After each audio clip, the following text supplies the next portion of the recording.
J'ai trouvé ça intéressant puisque finalement l'ensemble des intervenants travaillaient pour des structures qui ont une approche complémentaire du numérique à travers les différents exemples qu'on a pu voir et que finalement le point commun de tout le monde était qu'on se servait de la force du numérique pour reconnecter les agriculteurs aux consommateurs, les consommateurs aux agriculteurs, dans l'objectif que les gens se nourrissent mieux, les agriculteurs soient mieux rémunérés et puis que tous se comprennent davantage.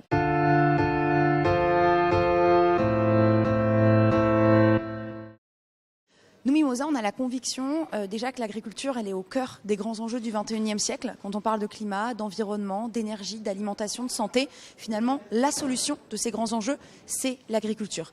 Et on est collectivement concerné par ces grands défis, donc on est collectivement concerné par la transition agricole. Et du coup, quand on parle de manger numérique, déjà, il faut s'adresser à toutes les cibles, les consommateurs, les agriculteurs et les entreprises. Et donc, la manière dont on voit le numérique, nous, c'est vraiment le rôle de notre plateforme, c'est de connecter l'ensemble de ces parties prenantes de la chaîne alimentaire de manière à ce qu'elles puissent échanger entre elles et à ce qu'elles puissent s'aider à grandir vers la transition.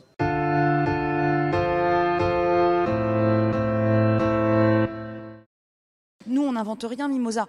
Les agriculteurs se sont toujours financés avec des personnes autour d'eux pour les aider à développer des projets. Seulement, on leur permet d'avoir plus d'impact, plus de visibilité et de reprendre la parole sur leur métier. Il ne faut pas oublier qu'après la Seconde Guerre mondiale, on avait à peu près 10 millions d'agriculteurs en France. Aujourd'hui, on a 450 000 exploitations en France. Donc en fait, c'est normal qu'on connaisse tous moins d'agriculteurs. On vit plus en ville aussi.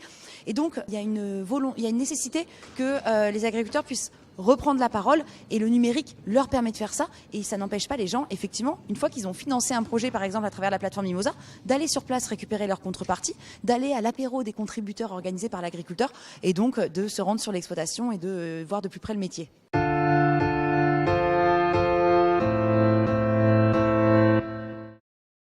On a commencé avec l'outil du don avec contrepartie qui permet de financer des projets entre 5 000 et 15 000 euros, plutôt portés par des petites moyennes exploitations assez diversifiées qui vont commencer à transformer et vendre à la ferme, par exemple.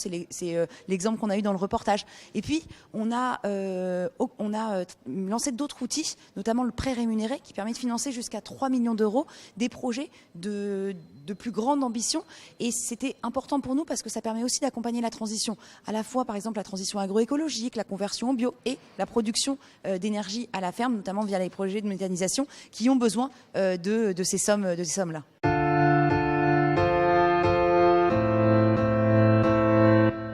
Le manger numérique, alors j'en consomme forcément puisque je travaille dans le secteur, donc à travers les dons ou les prêts que je peux faire à travers la plateforme Mimosa, mais aussi en étant par exemple utilisatrice de La Ruche qui dit oui, et donc d'acheter des produits en ligne pour aller les récupérer pas loin de chez moi et m'assurer d'où ils viennent et de m'assurer de leur traçabilité.